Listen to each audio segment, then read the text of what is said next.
네, 시청자 여러분 안녕하십니까. 세상을 바꾸는 시민언론 민들레고 더탐사가 함께하는 시사 톡톡 시간입니다. 이번 한 주도 워낙 여러 가지 다양한 현안들이 이제 긴박하게 진행이 된 것 같은데요. 자, 오늘 초대 손님부터 소개 올리도록 하겠습니다. 제 왼쪽에 이명재 민들레 대표 나오셨고요. 그리고 안녕하세요. 제 오른쪽에는 저희 더탐사에서는 이제 처음으로 소개드리는 것 같습니다. 우리 김평호 당국대 교수님 나오셨습니다. 반갑습니다. 네. 당국대 교수를 한 시기는 지났고 예. 정년 퇴임한 지 이제 3년째 맡고 있습니다. 우리 김 교수님은 이제 그 MBC 해직 기자 출신인가요? PD죠. 네. 해직 PD 출신이고 해고되고 난 뒤에 이제 미국에 가서 공부를 하는데 미국 언론을 주제로 학위를 받으셨죠? 라고 많은 사람들이 오해를 하고 있지요. 아, 그런가요? 사실은 저는 저널리즘 공부한 건 아니고 네. 미디어 역사, 미디어 기술의 역사. 역사 이런 쪽에 초점을 두고 공부를 했고요. 네.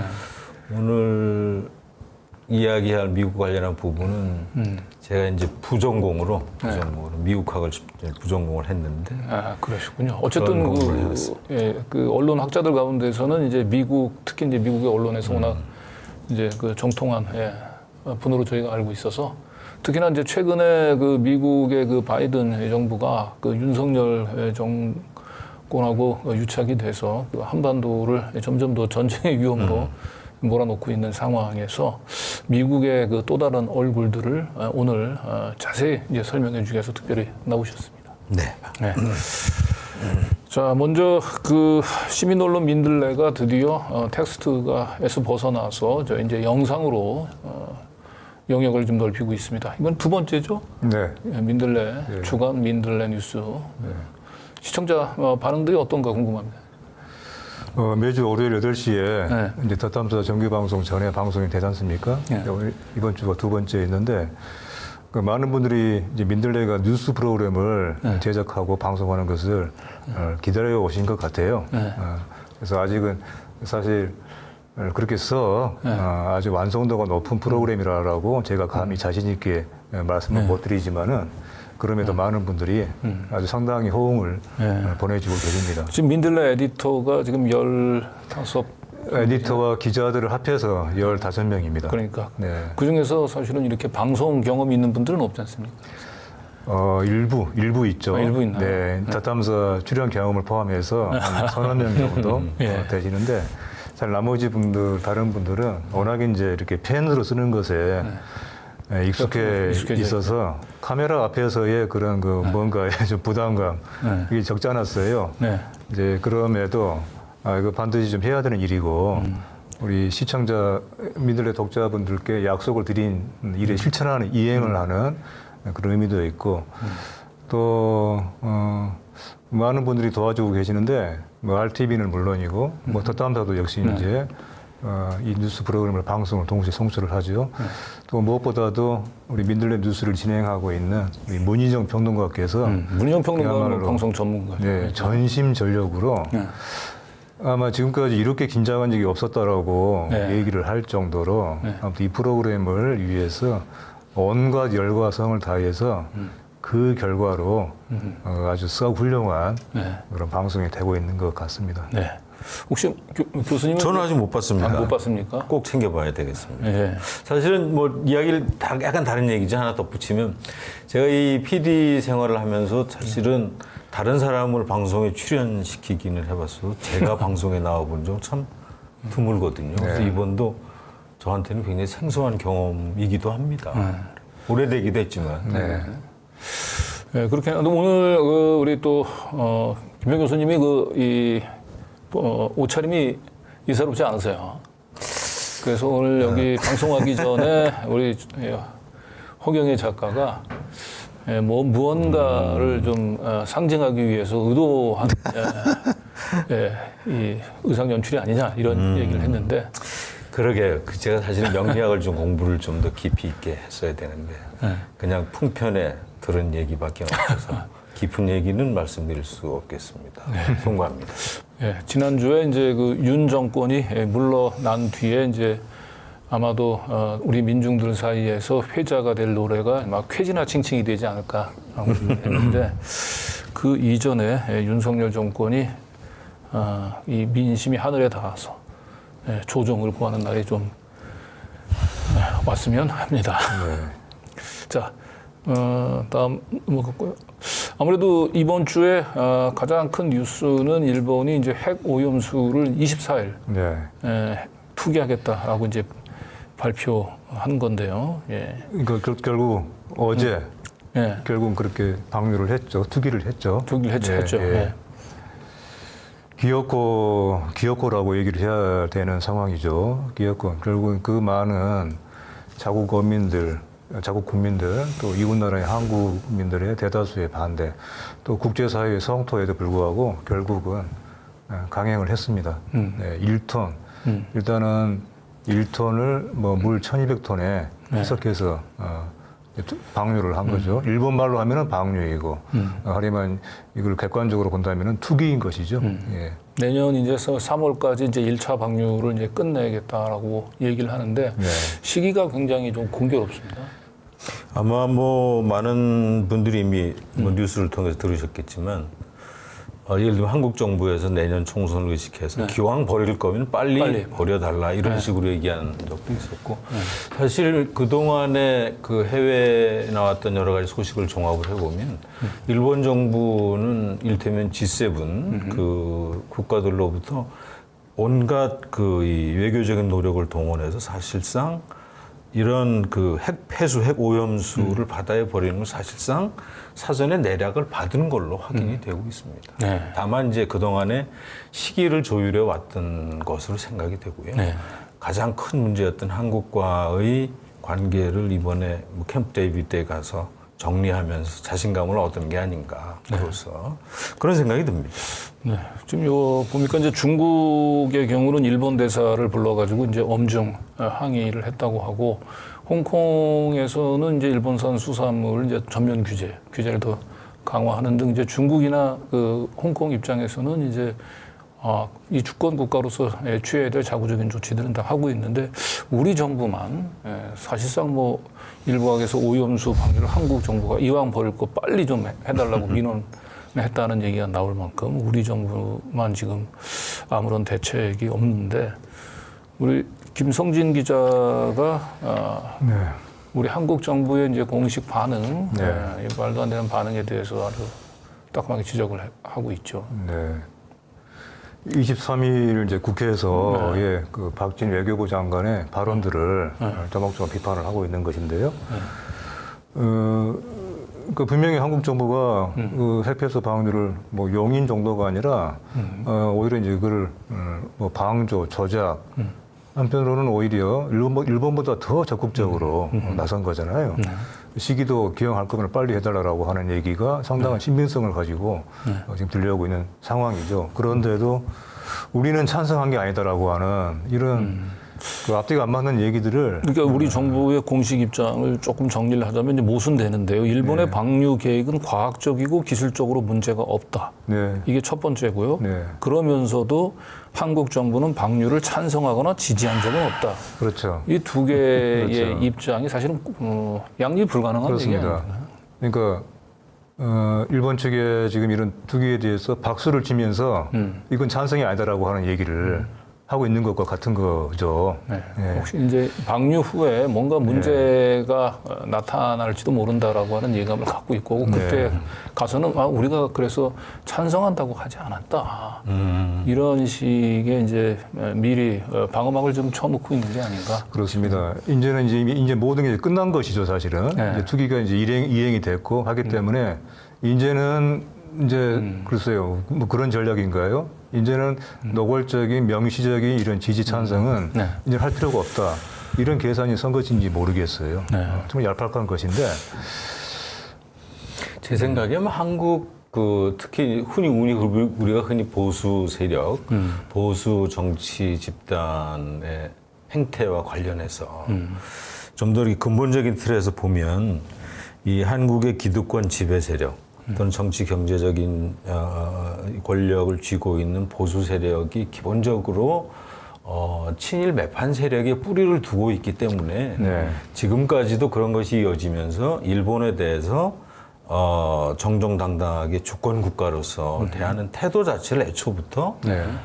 키워오지 못한 애초에 그 마음속에 그런 자세가 없는 세력이나 집단들이 아니겠는가. 그런 데서 이번에 네. 그 핵폐수 방류 문제도 그렇게밖에 접근하는 태도가 그런 역사적으로 따져보면 그런 맥락에서도 네.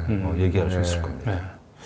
지금 이제 우리 예, 말씀하시죠. 네, 어제 또 이제 그 국회에서 그 핵폐수 방류에 대해서 찬성하고 옹호하는 문제가 없다라고 발언한 의원들 중에 특히 눈에 띄는 게 최영호 의원이 있죠. 네. 최영호 의원은 뭐 오염수의 방류가 우리한테 미칠 영향은 사실상 0이나 같다는 과학적인 결과 보고서가 많다.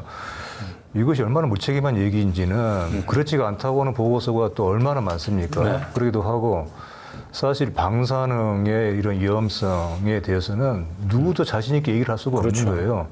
이걸 이제 세계적인 우리 한국을 대표하는 물리학자 중 한 분이신 최무현 교수님이 나와서 일관되게 사실은 말씀에도 그런 말씀이 담겨 있고요. 또 다른 또 두 명의 의원 중에 그 윤상현 의원이 있더라고요. 또 김석기 의원이 있고. 근데 공교롭게도요, 두 사람 다 그 지역구가 그 바닷가가 아닙니까? 네네. 인천이고 경주이죠. 사실 지역구에 있는 자기 그 주민들, 또 거기 상당히 이제 어민들도 있겠죠. 자기 지역구의 주민들의 생존권을 생각해서라도 이런 말을 함부로 해서는 안 될 테인데. 오염수 방류가 우리한테 미칠 영향이 사실상 0이나 다름없다라고 하는 것은 과학이 아니고 이거야말로 그렇습니다. 이거야말로 과학적인 인식이 0이죠. 네, 그렇죠. 예. 그러니까 그 누구도 사실은 이 오염수 방류가 몰고 올 위험에 대해서 자신 있게 얘기할 수 있는 이건 미중류의 그게 진짜 방사능 생체 실험이지 위험성이죠. 않습니까? 그렇게, 예. 그렇지.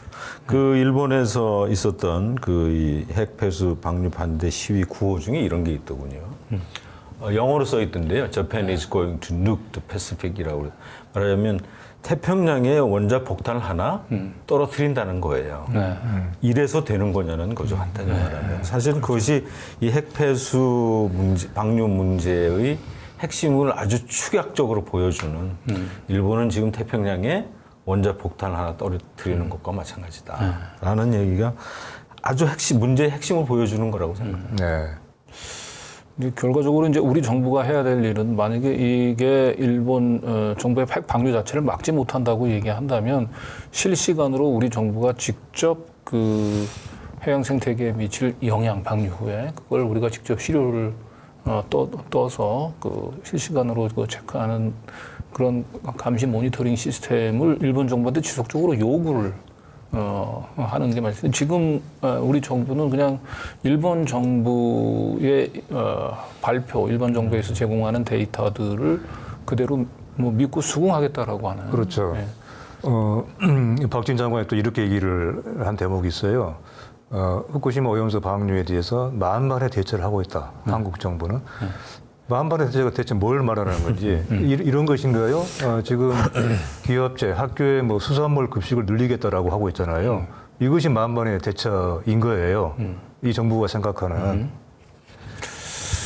자, 이런 가운데서 지금 이제 일본 내에서 이 핵폐수 방류에 대해서 상당히 반대하는 목소리들이 굉장히 지금 뜨겁게 네.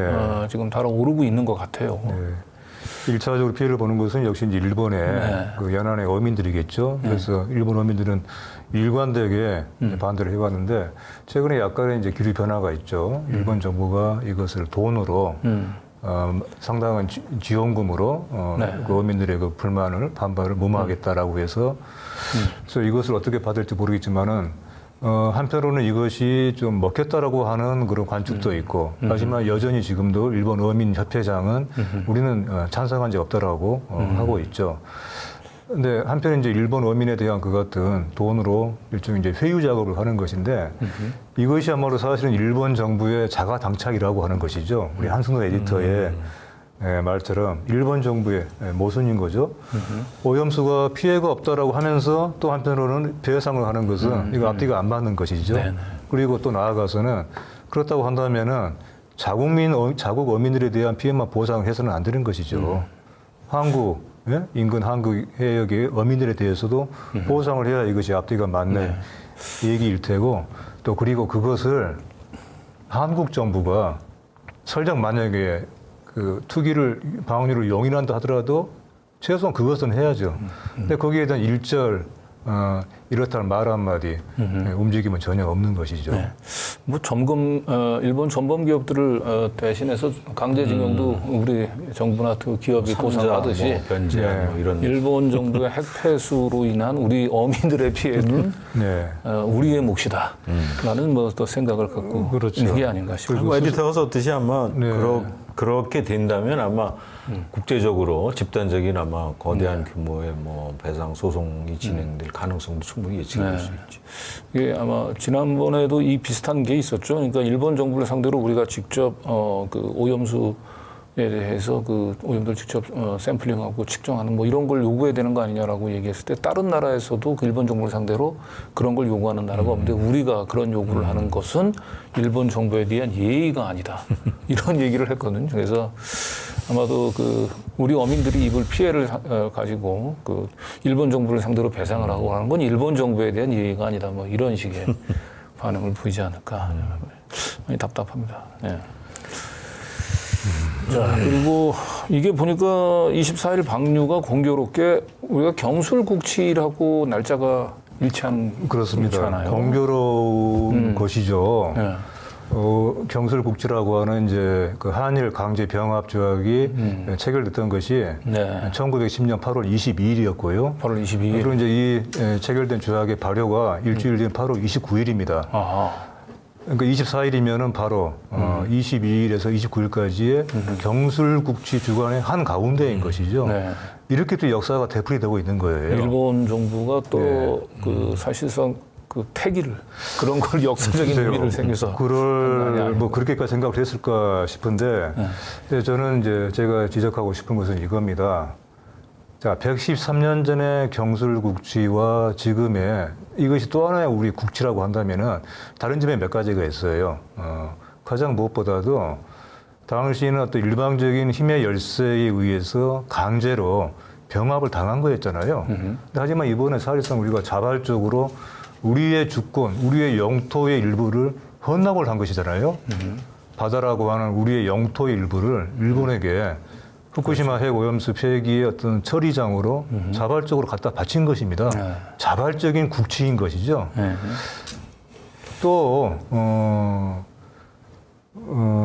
또 동해라는 그 명칭과 관련해서 그렇죠. 그건 또 다른 미국이 문제이고요. 사실상 일본의 이야기와 요청과 그동안의 주장을 국제적으로 사실상 용인해 준 것과 마찬가지가 된 거죠.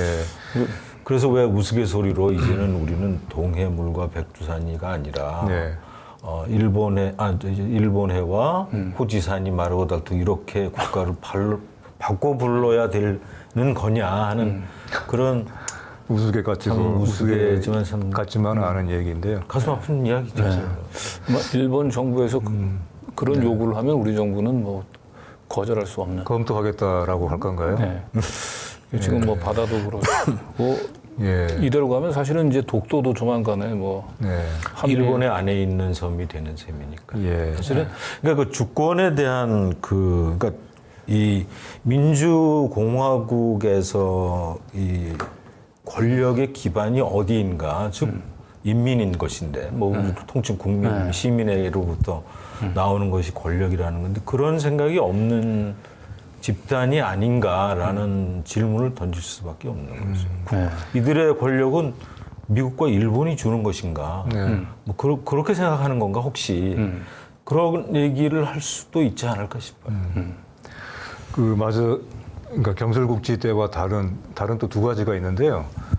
당시에 1910년에는 사실 이것이 이제 한일 합방 이전에 이미 이제 을사늑약 이래로부터 뭐 거슬러 올라가면은 1894년에 그 청일전쟁에 승리하고 나서 일본이 거의 이제 한국의 이 조정을 거의 장악을 했지 않습니까? 이런 어떤 일정 흐름 속에서 이렇게 벌어진 일이라고 한다면은 이번의 사태는 이거 그야말로 급작스러운 일이잖아요.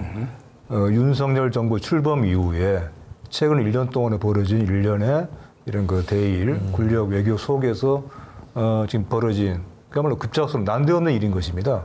그 점이 113년 전에 경설 국제화는 근본적으로 다른 점이고, 자, 또 하나 중요한 점은 한국은 결코 지금 일본에 비해서 경제력에서 혹시 뭐 아주 대등하지는 않다 하더라도 다른 많은 부분에서 거의 근접해 가고 있지 않습니까?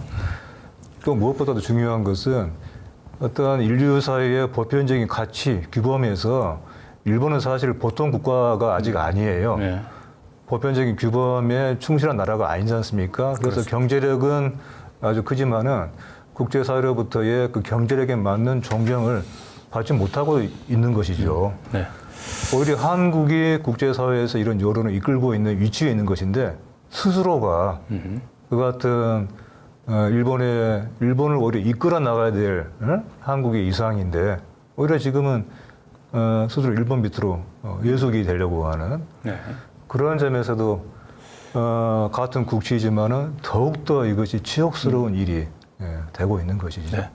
자, 저는 우리가 그 윤석열 그 정부의 이제 대미, 그 대일, 굴욕, 외교를 이제 정당화하는 기제가 결국은 뭐 가치 동맹이라고 하는 삼국은 이 보편적 가치를 공유하는 가치 동맹이라고 하는 것인데 이 가치 동맹이라고 하는 허울하에 숨겨진 이제 이 미국의 이제 민낯을 이제 본격적으로 우리 김 교수님 모시고 한번 좀 살펴보도록 하겠습니다. 자, 먼저 이 르몽드의 기사인데 이 기사는 어떤 내용인가요, 교수님? 제가 오늘 그 미국에 대한 이 그 몇 가지 이야기를 하면서 제일 강조하고 싶은 것은 그러니까 어떤 사안이 벌어졌을 때 사안마다 따로따로 구체적으로 살펴보는 것보다 미국이 어떤 성격의 나라인가, 도대체 어떤 나라인가를 그 관점을 확보한 다음에 미국의 행태를 바라보는 것이 필요하다는 생각에서 제가 이제 민들레에 쭉 여러 칼럼을 연재하고 있는 그 중에 핵심 중에 하나는 미국은 첫 번째는 제국이다. 제국적인 행태를 가지고 있는 나라고. 두 번째는 미국은 한국이나 마찬가지로 사실상 분단 국가이다. 그다음에 세 번째는 이 제국과 분단의 요소 때문에 미국은 사실상 쇠퇴 국면에 들어가고 있는 국가다. 이런 세 가지의 관점을 가지고 미국을 바라보는 게 필요하다는 게 제 생각인데요. 그 아까 잠깐 보여드린 이 화면은 르몽드 얘기는 뭐냐면은 지난 4월에 그 마크롱 대통령이 이제 프랑스의 마크롱 대통령이 중국을 방문하고 나서 네. 중국과 타이완의 관계에 있어서 우리는 미국이 시키는 대로 하지 않겠다. 아하. 즉 바살이 아니다 이거죠. 신하가 아니다. 네. 그런 얘기입니다. 그런 그 미국의 신하가 아니다. 유럽은 그런 얘기와 관련해서 이 얘기를 했는데 이 독일 그 국방장관께서는 뭐라고 얘기를 했냐면 그 발언이 적절치 못하다. 적절치 못하다.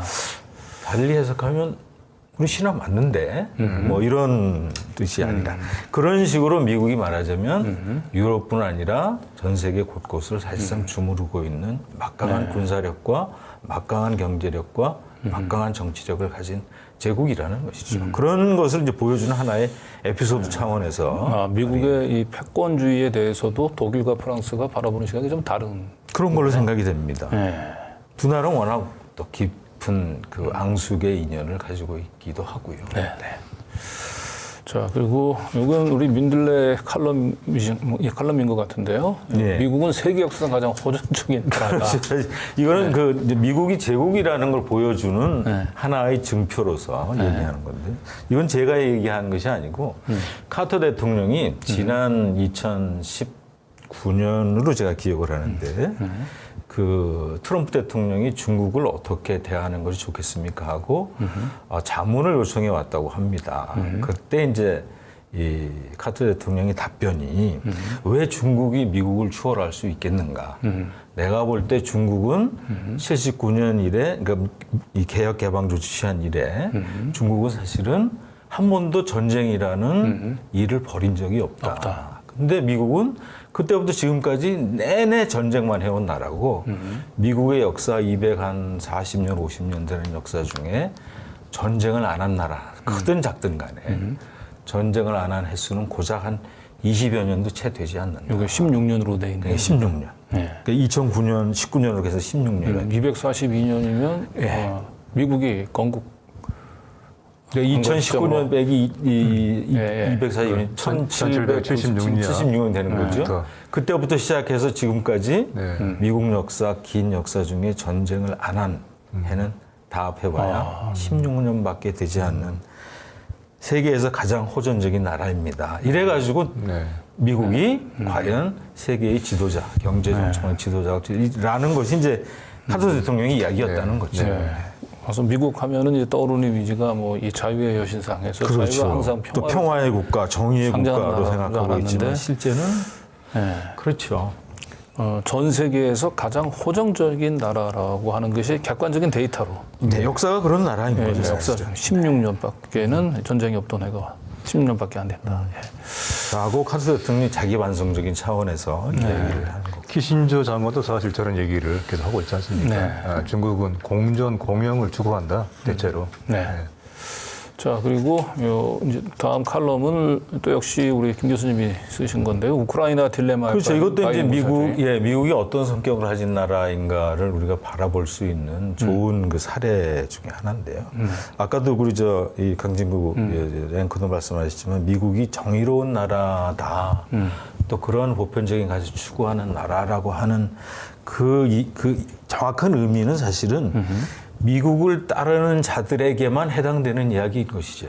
즉 미국이 주장하는 정책, 미국이 내세우는 이데올로기 이런 것에 따라오는 애들에만 적용되는 어떤 기준인 것이고 미국을 따라오지 않는 미국이 볼 때 반미에 서 있는 무슨 뭐 러시아나 중국이다 또는 테러 조직이다 또는 공산주의 같은 이데올로기다 이슬람 같은 종교는 사실은 미국이 이야기하는 보편적인 정의 에 적용 불가능한 상대가 되는 거죠. 그래서 그들은 미국의 원하는 가치와 미국이 내세우는 규칙에 따르도록 전쟁을 통해서라도 끌고 와야 된다는 게 미국의 제국주의적인 시각인 것이죠. 네. 그런 것이 우크라이나에서도 사실은 그대로 드러나고 있는 것이 아닐까 그런 생각입니다.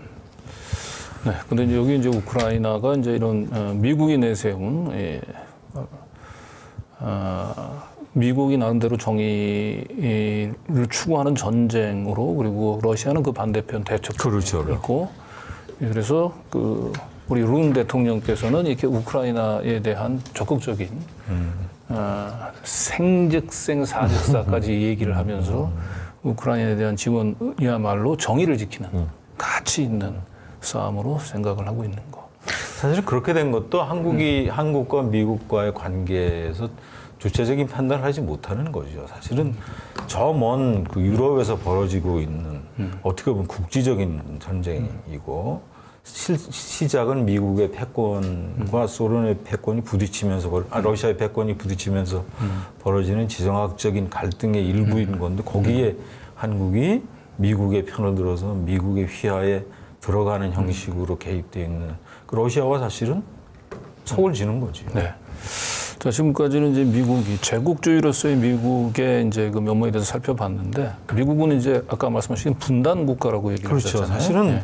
그 우리가 미국에 대해서 가지고 있는 많은 오해 중에 하나가 미국이 뭐 거대한 대륙적인 스케일을 가진 어떤 그 자유와 무슨 뭐 평화와 정의를 추구하는 민주주의 보편적인 가치 어떤 규범을 제공하는 국가라고 얘기하지만 실상 미국 사회는 내부적으로 굉장히 분열과 혼란에 빠져 있는 그런 상태거든요. 그것을 보여주는 그런 게 이제 그런 표현을 제가 분단 국가라고 한 건데 저희들이 그래도 썼듯이 첫 번째는 인종 간의 분단, 백인과 흑인.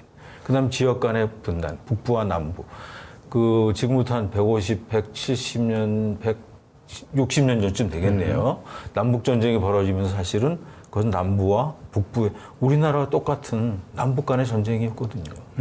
그 상처가 지금도 그 갈등이 지금도 그 대립이 지금도 그대로 이어지고 있습니다. 공식화되거나 명료하게 드러나지 않을 뿐이지. 그런 의미에서 이 가장 두드러진 분단의 모습을 보여주는 것이고요.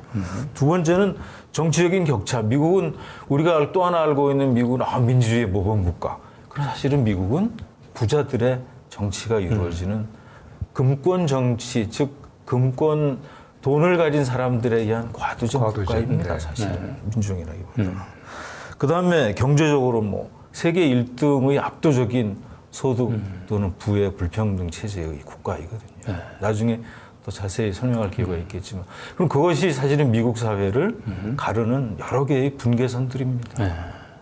근데 이제 그런 의미에서 보면 미국이 분단 국가라는 거죠. 미국은 바깥에 시선을 돌려서 남을 가르칠 때가 아닙니다, 사실은 지금.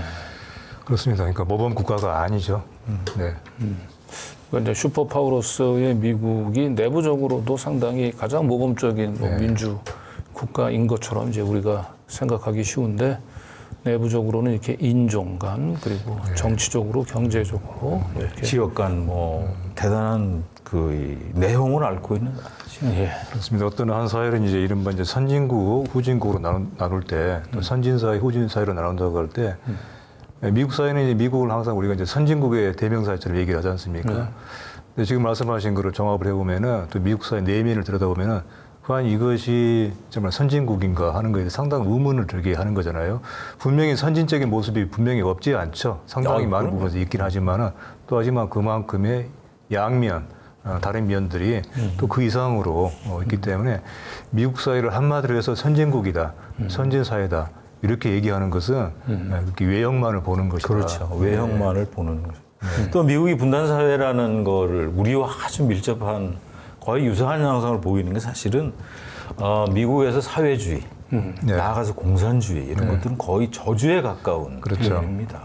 예. 그래서 뭐 심지어 오바마 대통령도 출마했을 때 그 어떤 유권자가 당신 사회주의자 아니야? 이렇게 물어봤던 것처럼. 그 사실은 미국은 어떻게 보면 한국과 거의 유사한 형태의 반공 국가예요. 반공 국가. 그것이 뭐 이 아주 우리가 흔히 막걸리 반공법이라고 하는 그런 무수한 에피소드들이 과거에 있었고 이 빨갱이들을 때려잡는 공안 몰이 이런 것도 엄청나게 많았던 나라가 바로 미국인 거죠. 그런 명시적인 형태의 폭력은 사라졌지만 그러나 여전히 그런 이념적인 붕괴에서는 미국 사회도 여전합니다. 그러면서 보면 미국은 이 분단 국가지요, 사실은. 미국은 사실은 우리가 이제 믿고 따르고 뭐 모범으로 생각하고 따라가야 될 나라가 아니고 아니 그냥 보통 국가의 하나라고 보통 국가의 생각해야 됩니다. 하나로. 근데 어떤 사람은 이렇게 참 운이 좋아서 부자가 된 나라 이렇게 미국 사람인데요, 우리 학자인데 그렇게 얘기하는 사람도 있을 정도입니다.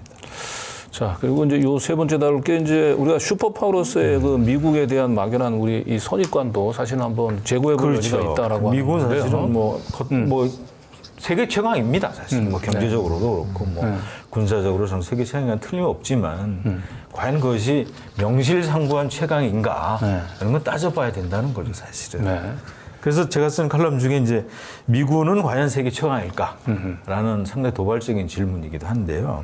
생각을 해보면 사실은 2차 대전 이후 한국 전쟁, 베트남 전쟁, 이라크 전쟁, 뭐 아프간 전쟁 뭐 등등해서 커다란 이 5개의 전쟁에서 딱 한 번 이겼습니다. 나머지는 패했거나 사실은 이겼다고 얘기할 수 없는, 어떻게 보면 거의 무승부인 거죠. 한국 전쟁이 그런 가장 정확한 얘기죠. 그러면 딱 한 번 이긴 거는 이제 91년도 그 이라크가 이라크 쳐들어갔을 침공했을 때. 쿠웨이트 침공했을 때 뭐 오퍼레이션 데저트 스톰인가 뭐 이런 제목으로 사막의 폭. 그거 할 때 뿐인 거죠. 그래서 이게 왜 이렇게 되는 거냐? 미국은 정말 이 자타가 공인하는 세계 최강의 군사력을 가진 국가인데 왜 전쟁에서 판판이 지는, 특히 베트남 전쟁은 뭐 말할 나위 없이 그런 것 왜 그렇게 벌어지는 거고, 사실은 겉으로 드러나는 미군의 모습은 최강이지만 하드웨어적으로는 굉장히 강하지만 소프트웨어적으로는 굉장히 약하다는 게 핵심적인 요소죠. 이를테면 상대를 잘 모른다.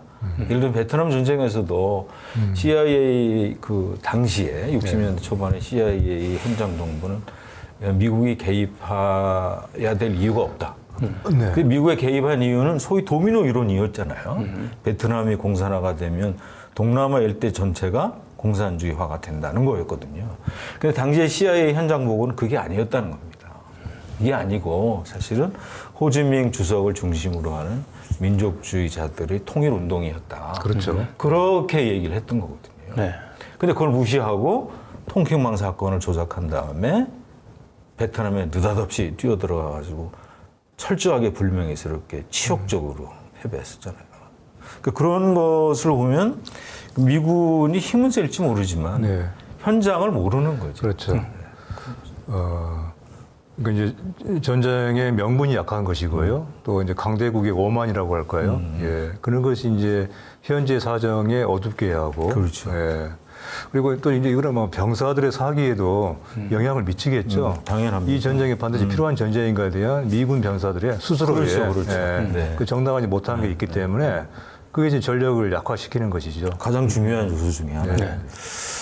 자, 이제 미국, 지금 말씀하신 대로 그 인종적으로 그리고 지역적으로 남과 북으로 그리고 정치적으로 과두정 그리고 경제의 빈부격차 이런 내부 엄청난 모순점을 안고 있는 미국이 오바마라고 하는 이제 흑인 대통령을 당선시킴으로써 이 내부의 이 분단들을 극복하고 새로운 미국으로 되지 않을까 그렇죠. 기대를 그렇죠. 했었는데 그렇죠. 사실상 이제 오바마의 실험은 우리의 기대에 빗나갔습니다. 그렇죠. 제가 그때 칼럼에도 썼습니다만 이 많은 사람들이 그렇게 얘기했죠. 네. 내 생전에 흑인이 미국의 대통령이 되리라고는 꿈에도 생각지 않았다는 겁니다. 네, 이거는 이제 당선될 당시에 그랬던 거죠. 그랬더니 2008년 네. 11월이죠. 그리고 그 선거가 있던 그 다음 그날 그 주간에 이제 미니애폴리스에서 우리가 잘 아는 그 밥 딜런이라는 가수가 공연을 했는데 그 딜런 씨가 그렇게 얘기를 하지요. 드디어 미국이 조금씩 달라지는가 보다. 네. 라고 얘기를 했다고 합니다. 공연 중에 이제 관객들에게 오바마 대통령의 당선 소식을 전하면서. 근데 그 앞에는 뭐라고 얘기를 했냐면 그 오바마는 60년대 일테면 반전 평화 운동이 기수였잖아요. 네. 기수 중에 문화 운동가 중에 한 사람이었는데 그 60년대가 처절하게 패배로 마무리되면서 본인은 늘 굉장한 좌절과 절망 속에 살았다고 해요. 그래 왔다고 얘기를 합니다. 이 말 바로 앞에. 네, 밥 딜런이요. 네, 밥 딜런이. 그러고 나서 그런데 이제 미국은 드디어 조금씩 달라지지 않겠나 하는 생각을 갖게 된다고 얘기를 했다고 해요. 네. 그리고 뭐 그때 오바마 후보에 대한 지지 열기는 뭐 이 후보자 신분으로 중동과 그 유럽을 순방했었는데 베를린에서 이 광장에서 연설은 무려 20만 명이 그렇죠. 구름처럼 모였던 후보자인데. 왜냐하면 이제 미래의 그때 한참 이라크 전쟁으로 미국이 유럽의 피로하고 뭐 짜증나고 분노에 쌓였을 때 신선한 지도자가 나온 거예요. 사실 오바마는 반 이라크 전쟁 티켓으로 대통령 당선된 거나 마찬가지였거든요. 근데 결국은 당선되고 나서 물론 뭐 한 4년 후에 철수는 했지만 그다지 그렇게 매력적인 또는 개혁적인 본인의 약속을 시행하지 못했거든요. 네, 저도 이게 이제 오바마가 이제 대통령에 당선될 당시에 제가 미국에서 연수를 하다가 그 회사의 이제 그 지시로 그 당선 직후쯤 당선 축하 연설, 빅토리 세레모니라고 얘기하죠. 시카고에서 시카고 출신 상원의원이니까 그래서 시카고에서 그 오바마 이제 연설을 이제 듣기 위해서 구름처럼 모여든 군중들 상대로 인터뷰를 한 적이 있었는데 그때 이렇게 목발을 짚군 그 흑인 그 한 분하고 만나서 인터뷰를 했는데 오늘 이 감격스러운 광경을 보고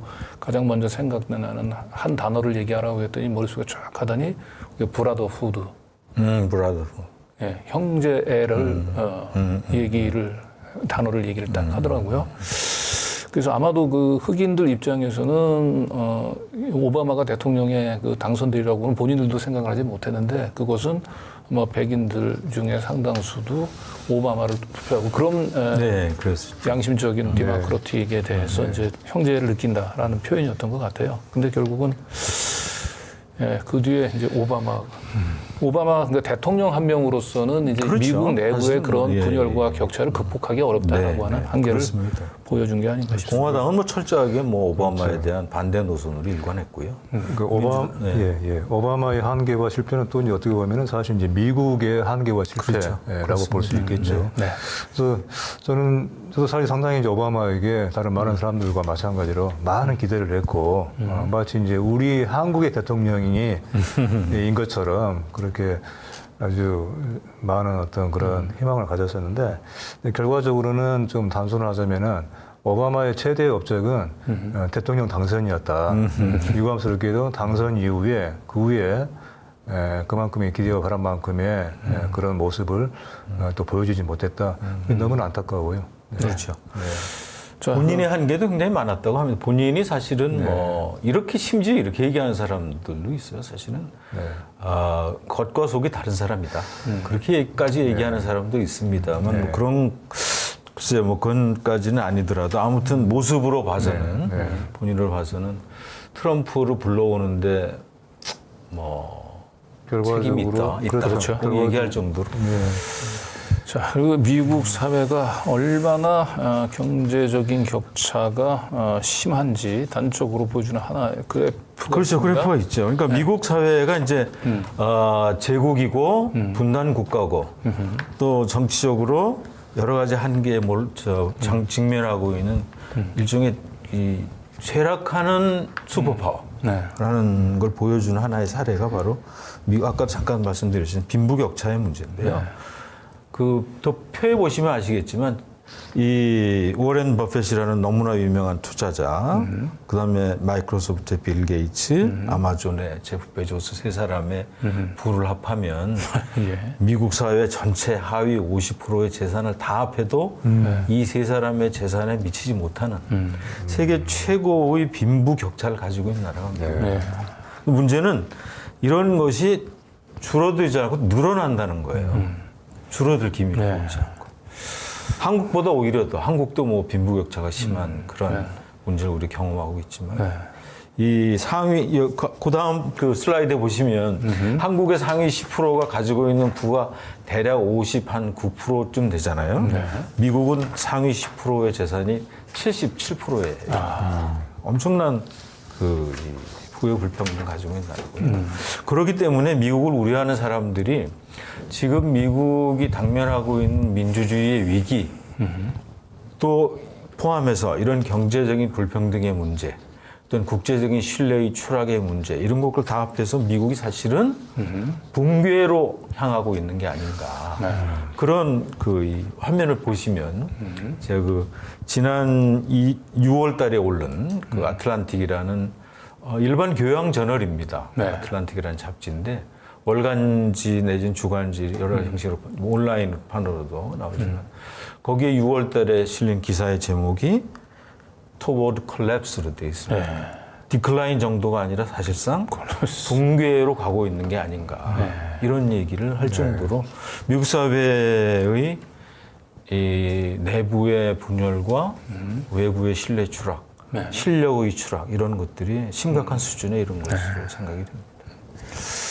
그러니까 극단적인 이제 그 자본주의의 화가 초래할 그 위험성들을 그냥 미국은 그대로 보여주고. 그렇습니다. 근데 지금 우리 룬 정부에서는 이제 미국 모델을 그냥 맹목적으로 추정을 하고 있는 건데. 이게 우리 이제 김평호 교수님이 쓰신 책을 제가 이제 이걸 재미있게 읽었는데요. 보수에서 극으로 미국의 보수가 이렇게 극으로 가는지에 대해서 정밀하게 분석을 한 책인데 이 이제 책의 서문에 우리 김평호 교수님이 이렇게 쓴 대목이 있습니다.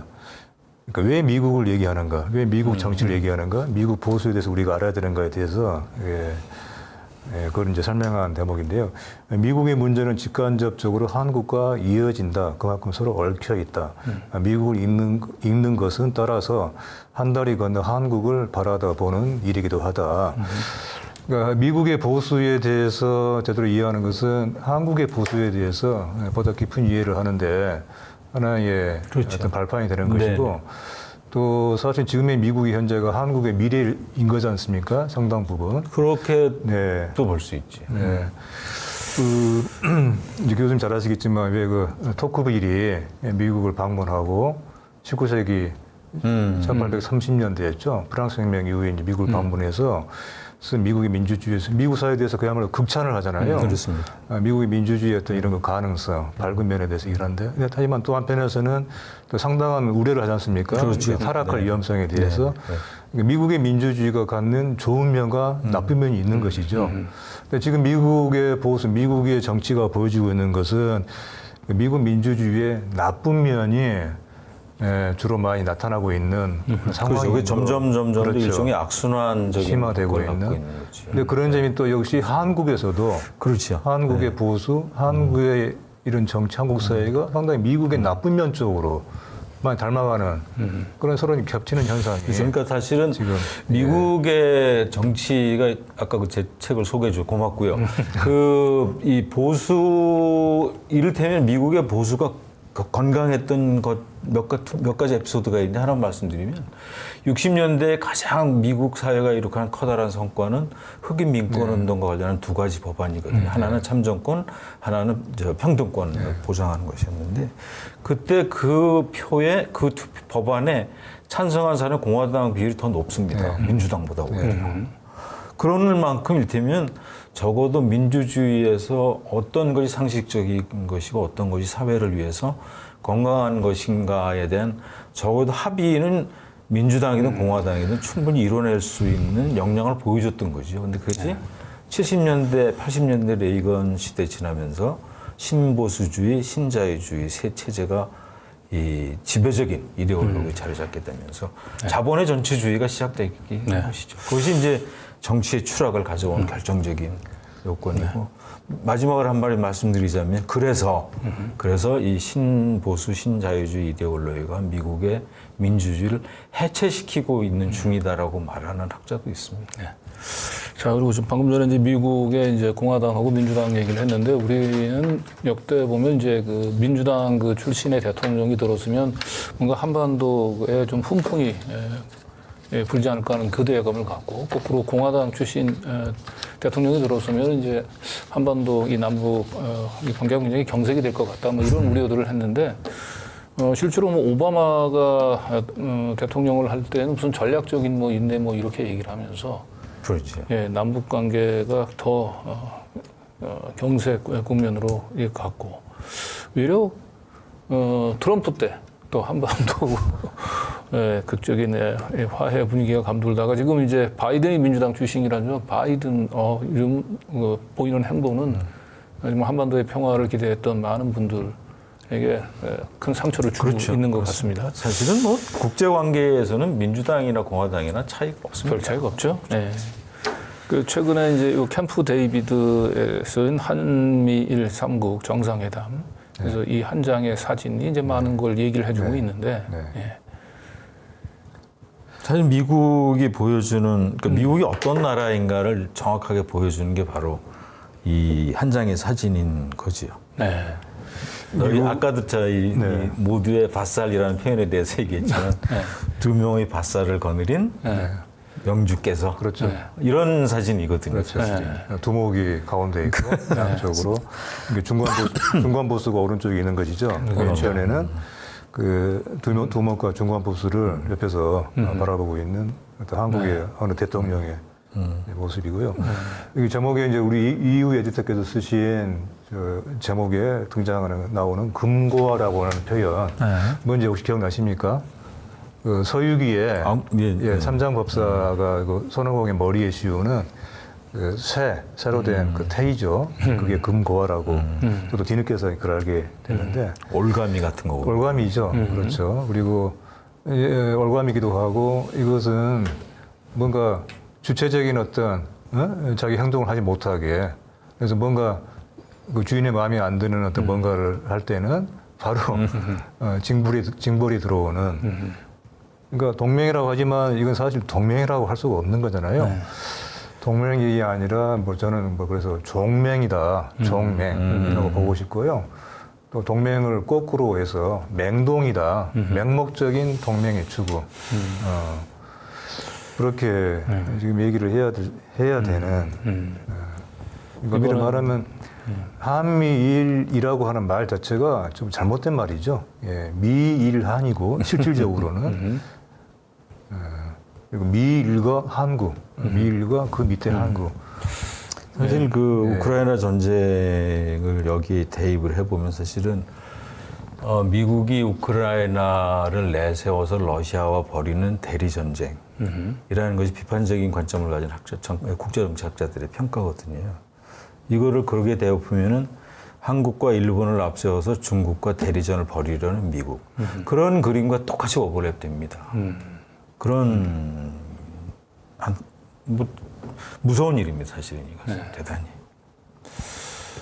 예, 그래 지금 뭐 이번에 캠프 데이비드 정상회담 끝나고 난 뒤에 이제 우리 대통령실이나 국힘당에서는 뭐 한미일 안보 협력을 군사 협력을 강화하는 아주 역사적인 회담이었다라고 자평을 하고 미국 내에서도 뭐 그 바이든이 꿈꾸는 이제 뭐 외교가 실현이 됐다 이렇게 평가를 하는데 결국은 한국 정부를 대미 대중 대러 이 전쟁에 이제 최전선으로 내몬 거죠. 그렇죠. 그 전에 브레진스키라는 그 유명한 그 미국의 뭐 외교 고문이 이런 말을 했어요.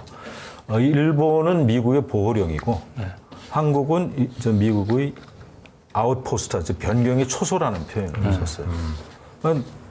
정확하게 그 위치로 지금 그렇게 쉽게 세울 수 없었는데 지금 이제 바이든 대통령이 드디어 그거를 뭐 협정과 원칙과 정신이라는 이름으로 그런 질서를 만드는데 이제 그 비판적으로 보는 사람들이 뭐 지적했듯이 이 기시다 총리나 윤석열 대통령의 국내적인 지지 기반이 워낙 취약하기 때문에 이것이 과연 오래 갈 수 있겠는가 그렇게 비판적으로 지적하는 그 외국의 평론가들이 꽤 있습니다. 어쨌든 그 미일 군사 그 안보 협력에 사실상 우리는 그 하위 파트너로서 그렇죠. 그렇습니다. 이제 위치를 이제 정확한 게 이제 자리매김한 회담인데 그런 차원에서 요 한 장의 사진을 보여주고 있는 어깨를 나란히 한 미일 그리고 그 옆으로 그냥 부러운 듯 바라보는 룬 대통령 이게 지금 현재 한미일 3국의 그 지금 위치가 어디에 있는지를 단적으로 보여주고 있는 것 같습니다. 굉장히 씁쓸한 사진이죠. 그렇죠. 우리 국민들 입장에서 볼 때는. 자, 그래서 우리 이래경 우리 선생님이 또 민들레의 시대 정신을 읽고 미래 비전을 세우는 정치를 하자라는 칼럼을 보내오셨네요. 최근에 이런 한반도 주변 또 한국 한미일 관계에 대해서 이제 그 정말 지금 한국이 이럴 때냐라고 하는 것을 또 우리가 무엇을 해야 되는지 어떤 방향에서 방향을 한국이 나가야 되는지를 아주 뭐 통탄 그런 뭐 비통한 심정으로 장문의 글을 보내오셨는데 지금 한국이 따라야 될 시대 정신이 뭐고 도대체 미래 비전이 무엇인지에 대한 제시를 하고 있습니다. 이제 한마디로 이렇게 정치라고 하는 건 시대의 정신을 읽어내고 미래의 비전을 세우는 일이 바로 정치이다. 그래서 지금 우리가 할 일의 중요한 것은 주춤해 있는 북방 정책을 다시 강화하고 붕괴 위기에 처한 신남방 정책을 살려내서 인도와 아세안을 품고 유라시아를 넘어 유럽과 아프리카 그리고 미주 대륙을 향해 달려가야 한다. 그런데 지금의 한국의 정치인은 무지함을 넘어선 뭐 좀비 수준의 윤석열 정권의 정치 외교 행보는 목매에 빠져 망국지경의 함정에 몰아넣고 있는 것이다.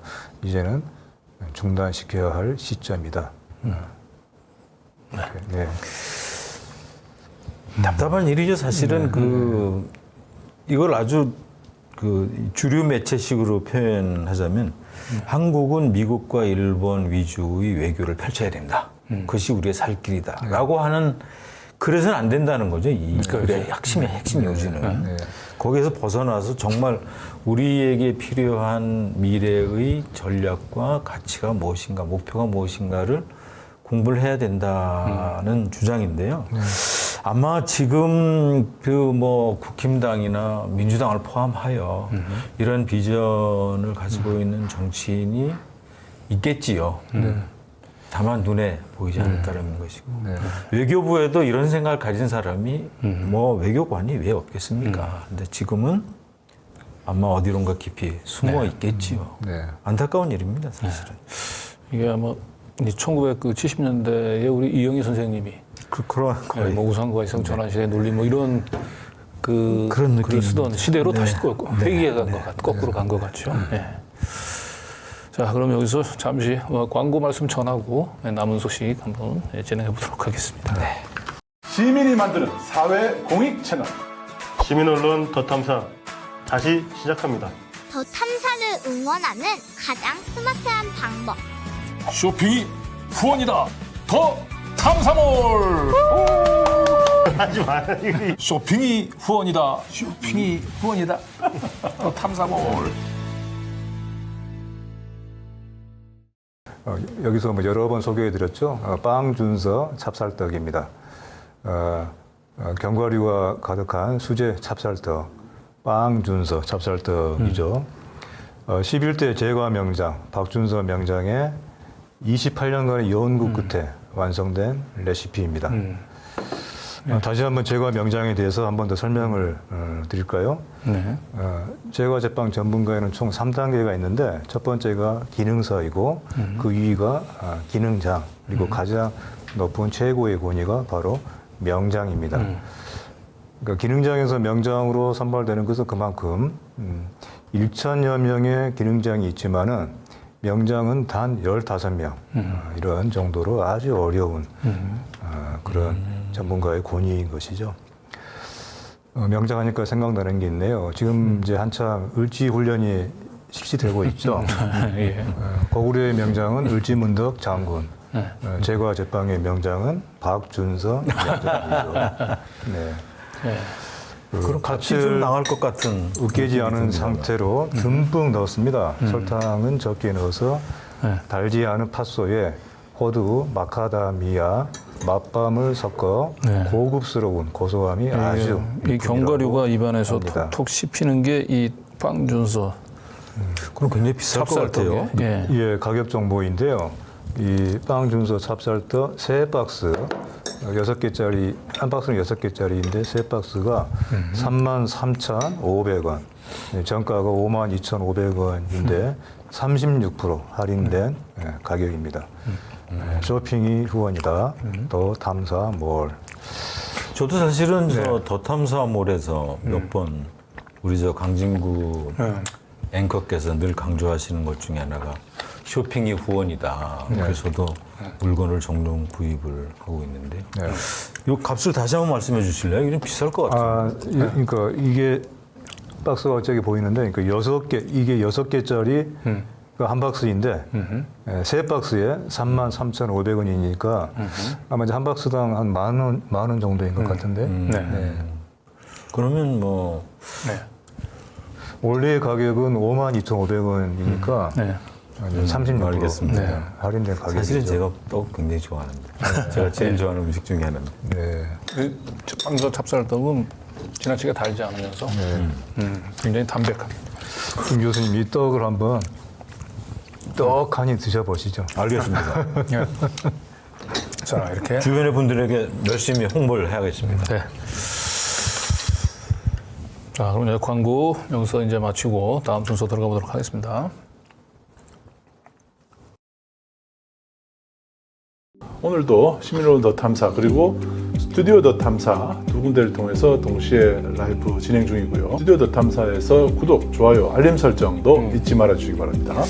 예, 그리고 스튜디오 더 탐사 스태프들이 저한테 간곡히 부탁을 했습니다. 예, 스튜디오 더 탐사 구독과 함께 슈퍼챗 후원도 아마 부탁드리도록 하겠습니다.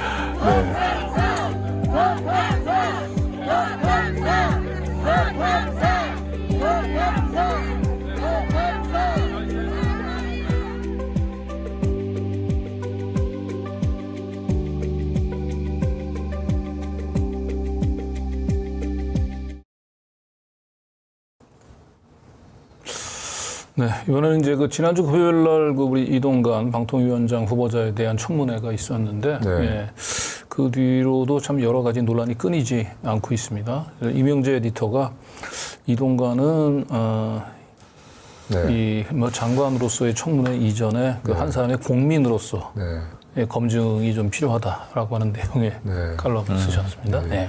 그 고위 공직자, 이제 공인 이전에 한 사람이 보통 평범한 시민으로서도 어떤 거기에 갖춰야 되는 덕목이 있느냐 하는 것을 제가 보여줬다고 생각을 해요. 네. 그래서 제가 이제 햄릿이라고 했는데 햄릿이 되고 싶은 햄릿이라면 이제 뭔가 고뇌하는 인간이잖아요. 근데 햄릿은 뭐 살 것이냐 죽을 것이냐 이걸 가지고 고민했다고 한다면은 우리 이동관 후보자나 그때 보였던 모습을 이 사실을 내가 인정할 것인가 말 것인가 더 정확하게는 이것이 나에게 유리한 것인가 불리한 것인가 이런 고뇌를 정말 철저하게 보여줬다. 그래서 이건 사실 뭐 그 청문회는 제가 보기에는 이동관 후보자에 대해서 부적격한 사유를 찾기 위한 청문회라기보다는 단 하나라도 혹시 방통위원장을 맡을 만한 자격이 있느냐를 찾아보려고 했던 그런 청문회가 아니었는가 생각이 들어요. 근데 과연 그렇게 단 하나라도 찾으려고 한 시도가 성공했을까에 대해서 의문이죠. 네. 그 저는 이런 그 보수 정권에서 인물과 관련해서 늘 그 동일한 성격과 그 내용의 문제가 제기되는데요. 과연 사람으로서 상식과 뭐 이런 것을 상식과 윤리에 갖춘 사람들인가 이런 근데 지금까지 한 번도 그런 면모를 보지 못했거든요. 왜 그런가 도대체 네. 그런 걸 제가 한번 생각해 본 적이 있는데요. 네. 보수라는 것이 기본적으로 기득권 체제의 유지와 말 그대로 보수의 포인트가 맞춰 있다 보니까 이들에게는 기존의 체제에 대한 비판적인 관점을 기르고 문제를 파악하고 개선하려는 그런 쪽의 생각을 하는 게 아니고 어떻게 하면 지금 현재의 권력 구조, 자본의 권력 구조든 정치적인 권력 구조든 지금의 현 체제를 유지하기 위해서는 우리가 무엇을 해야 할 것인가. 네. 그런 시스템 속에 매몰돼서 살기 때문에 결국 이런 이동관 같은 인간형 밖에 우리가 볼 수 없는 게 아니겠는가. 그렇습니다. 이제 그 이제 이른바 한국 보수의 문제지 않습니까? 근데 보수라고 할 때 사실 그건 보호가 이제 지킬 보잖아요. 그 수는 이제 수리할 수, 계속 뭘 고쳐 나가는 거잖아요. 근데 진짜 보수는 사실 그 사회를 지키는 것이죠. 사회를. 그런 면에서 본다면 사실 진보와 보수의 구분은 크지 않습니다. 진보 속에 보수가 있고 보수 안에 진보가 있는 것이죠. 어떤 면에서 보면은 저도 사실은 일정 부분은 보수일 것입니다. 근데 지금 이제 한국 보수가 갖고 있는 문제는 이거 진짜 보수가 아니라는 것이죠. 보수라고 한다면은 사실은 사회를 보수하는 것이 아니라 자기의 기득권을 지키려고 하는. 그러니까 이건 보수가 아닌 것이 돼버리죠. 이것이 이제 한국 보수 일반적인 보수로 하고 불리는 사실은 보수가 아닌 뭐 극우 내지는 뭐 수구라고 할 수 있는 그런 그 집단의 성격인데, 그런데 이제 이동관 씨는 사실 그런 점에서도 지금까지 이른바 보수로 하고 하는 것을 보여주는 사람들 중에서도 특히 어떤 그야말로 절정이 아닌가, 거의 뭐 완결판적인 네. 그런 정도의 면모인 것이죠. 어떻게 보면 이제 뭐 일반 그 시민의 상식으로 봤을 때는 너무나 명백한 이제 공직 부적격자인데 이 룬 정권 입장에서는 가장 완벽한 그렇죠. 방통위원장 후보라고 하는 걸 본인이 입증해냈다. 그렇습니다. 그죠? 그것을 이제 더할 수 없는 최적격이죠. 네, 그 학폭도 그렇고 그 언론 장악 문건도 그렇고 명백한 증거를 제시를 해도 표정 하나 변하지 않고 흔들리지 않는 뻔뻔함. 그렇죠. 이게 흔들리지 않는 뻔뻔함이 바로 윤석열 정권의 장관 그렇죠. 후보자로서 가장 제1의 덕목이죠. 덕목이죠. 예, 그걸 네. 자, 그래서 여러 가지로 참 우리 뭐 이동관 후보자는 장관 이전에 이 국민으로서의 상식과 양식에 대한 청문회가 있어야 마땅했다라고 하는 예, 이명재 에디터의 지적, 예, 좀 뼈아프게 들어야 될 것 같고요. 이번에 우리 민들레 주간 뉴스에서도 이동관을 집중적으로 조명을 한 것 같습니다. 네. 이제 이동관 방통위장 체제가 아마 이제 국회에서 인사청문회 보고서가 결국 이제 채택이 안 됐고요. 네. 그렇다면 남은 것은 10일 정도. 그리고 이제 임명권자의 최종 제거가 남은 셈인데 그 시기는 아마 9월 초가 될 것 같습니다. 9월 초 이후에 이동관 방통위장 체제가 이제 개막이 되면은 어떤 일이 벌어질 것인가. 정말 상상 이상의 일들이 이제 벌어지겠죠. 이제 그 중에 5가지 정도로 꼽아봤는데, 그렇다면은, 이미 현실화되고 있는 것이 일부가 있죠. 이제 공영방송의 관영화, 관영화이죠. 관영화. 그리고 이제 많은 또 이제 그 안에 많은 대대적인 어떤 그 숙청 작업이 벌어질 것이고 김평호 교수님이야말로 이제 바로 그 생생하게 경험을 하고 계시는 것이죠. 그래서 많은 이제 기자들이 지난 이명박 정부 때처럼 해고가 되지 않을까 우려가 되고요. 또 하나는 아마 이제 보도 지침이 심판 보도 지침이죠. 그 악명 높았던 80년대 50대 전두환 군사 정권 때의 그 보도 지침. 기사 하나를 간섭을 하고 기사 하나를 크기까지, 이치까지, 배치까지, 사진의 어떤 그 내용까지도 매일매일 이렇게 하달되어 왔죠. 그 청와대, 문광부로부터. 아마 이것이 부활하지 않을까 생각하는데, 근데 80년대 보도 지침과는 다른 점이 있다고 봐요. 그때는 권력에서 내려보낸 보도 지침이 있었는데 지금은 아마 그럴 필요가 없을 것입니다. 방송사 내부에서 앞으로 개편될 방송사의 경영진과 간부들에 의해서 자발적인 보도 지침이 나오게 되지 않을까 싶어요. 이런 점이 보도 지침이 과거의 보도 지침과는 다른 것이 되지 않을까 싶고, 마지막으로 제가 얘기하고 싶은 것은 이제 이동관이라고 하는 우리 사회에서의 어떤 그 인간형, 이동관으로 이렇게 요약된 인간형이 있잖아요. 이런 인간형이 승승장구하는 모습을, 하나의 어떤 성공 신화를 쓰는 모습을 우리 사회가 앞으로 이제 봐야 되고, 그것이 또 한편에서는 우리 자라나는 아이들에게 하나의 어떤 성공의 모델처럼 저렇게 해도 참 많은 걸 누리고 살 수 있구나, 높은 자리에 올라가고 하는 것을 이제 보여주는 그런 교육 아닌 교육. 이것이 저는 사실은 가장 큰 해악이 아닐까 싶어요. 그렇죠. 거기에다 뭐 굳이 이제 첨언하자면 아마 이런 식으로 일을 진행하는 사람들이 이런 그 냉소적인 태도를 가지고 있지 않을까도 싶어요. 우리가 이렇게 하거든? 그럼 니들이 어떡할 건데? 소송 걸어? 소송 걸어봐. 이럴 것 같거든요. 그게 굉장히 무서운 생각인 거죠, 사실은. 그렇죠. 사람으로서 해서는 안 되는 그런 어떤 그 사람으로서 지켜야 될 금도와 같은 것인데, 사실 미국에서도 민주주의의 위기를 얘기하면서 가장 크게 우려하는 것 중에 하나는 트럼프가 제기한 선거 부정, 그것 때문이 아니고 미국에서 벌어지고 민주당과 공화당 양당 간의 파벌 싸움, 파당적인 싸움.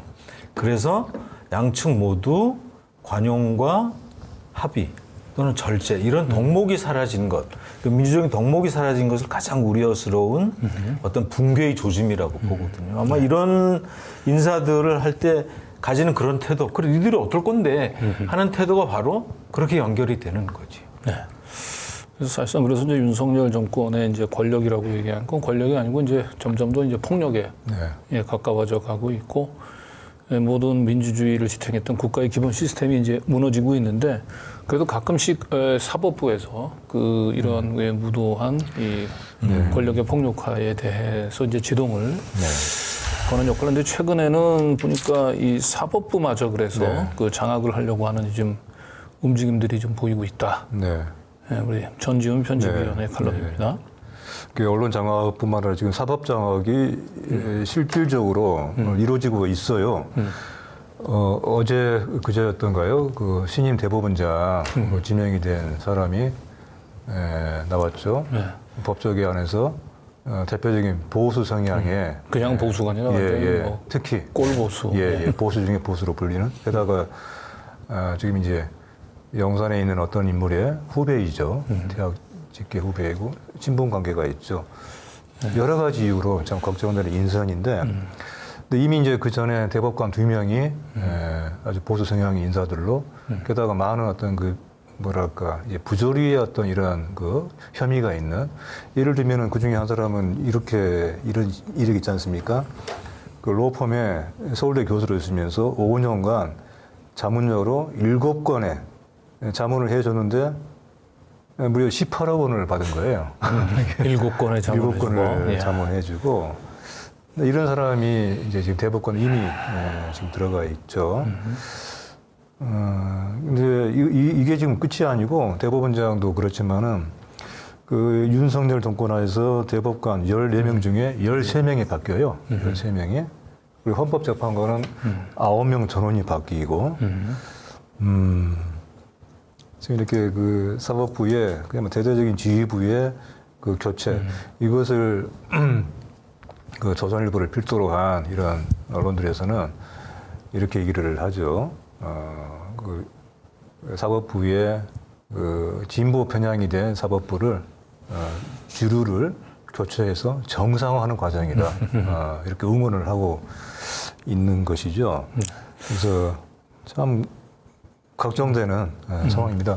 그 김평규 교수님도 아시겠지만 미국의 그 트럼프 하에서의 그 대법원의 그렇죠. 네. 그야말로 대대적인 그 구성의 변화가 있었지 않습니까? 그렇죠. 그래서 네. 극우가 6명이고 네. 일테면 진보적인 시각을 가진 분이 3사람. 네. 그래서 미국의 대법원이 가장 극우적인 사실상의 극우 정치 조직화되어 있다고 얘기하는 사람도 있을 정도지요. 네, 우리가 지금 이제 사법부가 이렇게 그 극우의 편향으로 채워진다라고 얘기하는 것은 이제 단순히 이제 룬 대통령, 지금 이제 심판을 생각하고 있는데 룬 대통령 임기 이후에도 이분들이 결국 그렇죠. 우리 인권의 최후 보루 역할을 해야 될 이제 사법부를 계속해서 이분들이 장악을 하기 때문에 이제 문제 심각성이 있는 것 같고, 이거는 이제 이 전지훈 네. 우리 편집위원회 이제 칼럼에서 지적했던 요 화면에 나오는 거는 이제 노무현 대통령의 명예를 훼손한 걸로 이제 실형 선고를 받은 정진석 네. 의원에 대한 판결을 냈던 그 판사에 대해서 그 정말 예전에 고3 시절 글까지 네. 들춰가면서 아주 맹폭을 했죠. 국힘당에서. 네. 국힘당 또 일부 언론에서 네, 이게 예전에 그 룬 대통령이 검찰총장 시절에 작성했던 판사 사찰 문건, 그거를 뭔가 연상을 좀 시켜요. 그래서 아마도 그 당시 작성해뒀던 뭐 판사 사찰 문건들이 이렇게 조선일보를 통해서 대대적으로 방출을 한 게 아닌가. 그렇습니다. 이렇게 그 마녀사냥을 당하면은 사실은 사법부에 있는 판사들 이제 위축될 수가 위축될 수밖에 없죠. 일찍이 되죠. 그러니까 그만큼 이제 시민들이 또 여기 이제 상당한 이제 응원이 필요한 것 같고요. 그 정경심 교수의 재판에서도 뭐 잘 아시겠지만은 2명의 판사가 바뀌었죠. 그 송인권 판사, 김일희 판사가 네. 결국 이제 교체가 됐는데 그 과정이 또 석연치 않았던 것처럼 이 같은 이른바 이제 만원사냥 또 언론에 의한 파상 공세에 이거 더욱더 심해질 것입니다. 네. 자, 그런데 이거 참 재밌는 기사인데요. 이렇게 연이은 악재도 왜 윤석열 대통령 지지율은 끄떡이 없을까? 왜? 그렇습니다. 이 부분들에 대해서 우리 전인호 네. 여론조사 전문가인데 민들레 이제 여론조사에 대해서 이렇게 글을 이제 쓰고 있습니다. 그 지금 많은 분들이 여론조사 결과를 보고 도대체 이게 이해가 안 갈 것입니다. 도대체 왜 아직도 지지율이 30%대 중반, 또 심지어는 또 오르기도 하거든요. 여러 가지에 도대체 오를 이유가 없는 상황에서도 그것이 왜 그런가에 대해서 여러 가지 분석들을 하고 있는데 우리 전인호 이 씨의 선생의 이제 분석은 뭐 몇 가지 이유가 있습니다. 예를 들면은 대통령에 대한 지지도는 국가 위기 때는 상승하는 어떤 흐름이 있다. 그러니까 근데 지금 최근에 이런 상황에 국가 위기인가에 대해서 또 이제 의아하죠. 정권의 위기인 거죠. 정권의 위기. 그렇죠. 민주당 리스크 덕이 아니냐 이런 뭐 분석도 있고 또 이제 이런 것도 있어요. 여름철 휴가철에는 야권 지지층은 대체로 휴가를 많이 떠나서 뭐 무응답 일은 없다. 하나하나가 다 뭐 전혀 근거가 없는 것은 아니겠지만은 확실하게 이런 이유들이. 근데 거긴 저도 몇 번 그 여론조사 그 전화가 걸려오면은 저 같은 경우도 그냥 끊어버려요. 그냥 끝까지 응답을. 저도 마찬가지입니다. 별로 응하고 싶지가 않죠, 사실. 근데 아무튼 이제 전인호 선생의 이 필자의 결론은 이것입니다. 이제 조사 방식에 따라서 다르게 나올 수도 있고 여러 가지 요인들이 작용하는데 아무튼 한국의 여론조사는 참 춤을 춥니다. 그리고 그것을 정확하게 어떤 이유 때문이라고 명확하게 얘기하기는 전인호 이 전문가가 보기에도 쉽지가 않다는 거예요. 그래서 얘기하는 것은 일반 국민의 입장을 충분히 이해할 수가 있다. 그러나 현재 어떤 조사 방식이 정확한 것이라고 단정하기는 힘들다. 하지만 이른바 이제 그 사회 지지층, 자기 의사를 제대로 표현하지 않는 사회 지지층은 선거일이 다가오면 올수록 자신의 정치적 태도를 결정하고 드러내는 경향이 강해진다. 그래서 이떤 이론조사의 그런 성격 흐름에 대해서 우리가 어느 정도 이해를 할 필요가 있다라고 하는, 예. 글쎄 뭐 여전히 좀 답답한 마음은 완전히 가시기 힘들겠지만은 아무튼 이런 이야기들을 앞으로 우리 민들레를 통해서 많이 좀 제시하려고 합니다. 네. 숫자로 뭐 일희일비 하는 것은 그렇죠.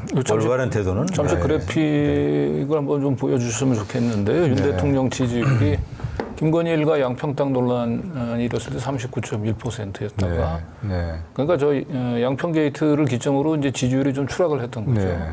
윤 대통령이 그 사이에 이제 나토 회의도 참석하고 우크라도 방문했는데도 불구하고 지지율이 곤두박질을 치다가 외과 장모가 구속됐을 때는 다 거꾸로 올라갔어요. 그리고 그러게요. 잼버리 사태가 터지고 나서 그래도 별 변동이 없죠. 네. 그러니까 이좀 이해가 안 가는 것이시죠, 사실. 근데 원래 사실은 이 국힘당을 지지하는 콘크리트 지지층은 우리가 원래부터 한 30% 정도로 보지 않았습니까? 그냥 항상 있는 것으로 그렇죠. 우리가 이미 상식화된 숫자인 그렇죠. 듯하긴 네, 하죠. 그래서 제가 보기에는 이 30%대에서의 지지율의 그 등락은 사실 제가 보기엔 뭐 큰 큰 의미는 의미가 없는 것 같습니다. 없는 것 같아요. 네. 지금 뭐 바이든 대통령의 지지율이 낮은 40%대, 꾸준히 낮은 40%대거든요. 네. 그걸 이제 미국에서 굉장히 낮은 지지율이라고 얘기하는데 사실은 뭐 순전히 숫자로만 보면 그거보다 한 5% 정도 낮은 수치라서 미국 같으면 이 경고등을 필 만한 수치이긴 합니다. 근데 어찌됐든 이 숫자에 일희일비할 필요는 없을 거로 생각이 돼요. 네. 네. 자, 그리고 오늘 이제 그 마지막 칼럼은 우리 지성용 신부님. 네. 네. 우리가 윤석열, 김건희를 비판하기 이전에 내 안의 윤석열과 김건희를 한번 들여다보자라고 하는 얘기를 하고 계세요. 그렇습니다. 네. 윤석열과 김건희를 비판하기 이전이기도 하고 또 비판하면서 동시에 우리 안에 어떤 윤석열, 우리 안에 김건희는 없는가에 대해서 한번 돌아보자는 것이죠. 천주교 신부님답게 나타시오. 라고 하는 것을 우리 어떤 자기 반성적인 태도, 그것이 필요하다고 하는 건 말씀을 드린 건데, 그렇습니다. 항상 어떤 비판의 대전제는 항상 자기 반성이잖아요. 자기 점검이고, 이제 그런 점에서 우리를 좀 돌아보게 하는 그런 말씀인데, 하지만 또 결론은 이것입니다. 자, 나의 큰 탓이라고 반성하면서 또한 동시에 우리는 전열을 가다듬고 모두 함께 뚫고 나가자. 다시 한번 우리의 어떤 이런 좀 그 의지를 다잡고 같이 좀 더욱더 제대로 말하고 제대로 우리가 뭔가를 보여주자 하는 일종의 응원의 그런 메시지입니다. 네. 신부님이 얘기한 내 안의 윤석열이라고 얘기하는 거는 이제 오직 자기 말만 하면서 남의 이야기를 듣지 않고 남을 존중하지 않고 나의 입지양만 강변하는 것을 이제 내 안의 윤석열이라고 표현하셨고요. 네. 그리고 우리 안의 김건희는 희생한답시고 거치장과 꾸미기에 여념이 없이 표리부동하게 살고 있는 삶을 이제 우리 안에 김건희, 그래서 사적인 욕심과 탐욕이 가득 간 채 이제 표리부동한 삶을 산다. 자신의 거치장과 꾸미기에만 열중하고 있는 그런 게 아닌가. 이런 내 안의 윤석열과 김건희를 돌아보면서 다시 한번 이제 진정한 한 사람의 온전한 시민으로서, 진정한 삶의 주인으로서 이 어려운 시대에 오름을 꿇고 함께 건너가자.